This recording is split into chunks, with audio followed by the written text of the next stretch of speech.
প্রতি ঈমানকে ঠিক রাখতে গেলে সবুরের দরকার আছে না? আছে কিনা? মানুষের জীবনে এমন কিছু পরিস্থিতি সৃষ্টি হয়, এই পরিস্থিতির মোকাবেলা হলে যে কোনো মুহূর্তে একটা মানুষের ঈমানকে ছেড়ে যেতে বাধ্য হয়ে যায়, এমন আছে কিনা?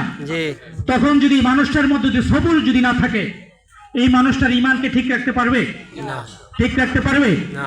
এই জন্য একটা হাদিসের মধ্যে নবী মুহাম্মদ রাসূলুল্লাহ সাল্লাল্লাহু আলাইহি ওয়াসাল্লাম বলেছেন, হাতের মধ্যে জ্বলন্ত আগুনের কয়লা হাতের মধ্যে রাখা যতটুকু কঠিন, যেমন কঠিন এর চেয়ে বেশি কঠিন মানুষের ঈমানকে রক্ষা করা। তো হাতের মধ্যে জ্বলন্ত আগুনের কয়লা আমরা কি জীবনে কেউ 2 মিনিট 3 মিনিট রাখতে পারবো? জীবনে কেউ এমন ধৈর্য আমাদের কারো আছে?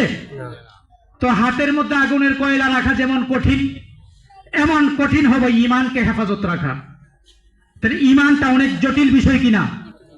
আমাদের নিত্যদিনের চলন বলন চাল চলনে যে কোনো মুহূর্তেই আমাদের কাছ থেকে ঈমান বিদায় নিতে পারে।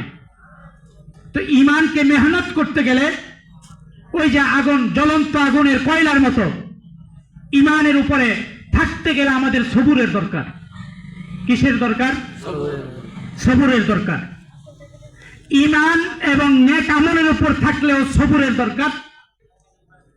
তার পাশাপাশি যদি আল্লাহর পক্ষ থেকে যদি কোনো বালা মুসিবত যদি আমাদের উপরে আসে, তারপরে আমাদের সবুরের দরকার।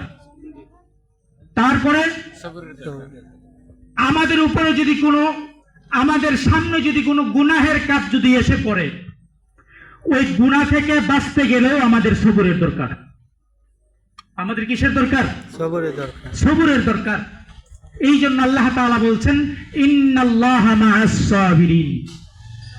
যারা ধৈর্যশীল, ধৈর্যশীলদের সাথে আল্লাহ রাব্বুল আলামিন আছেন।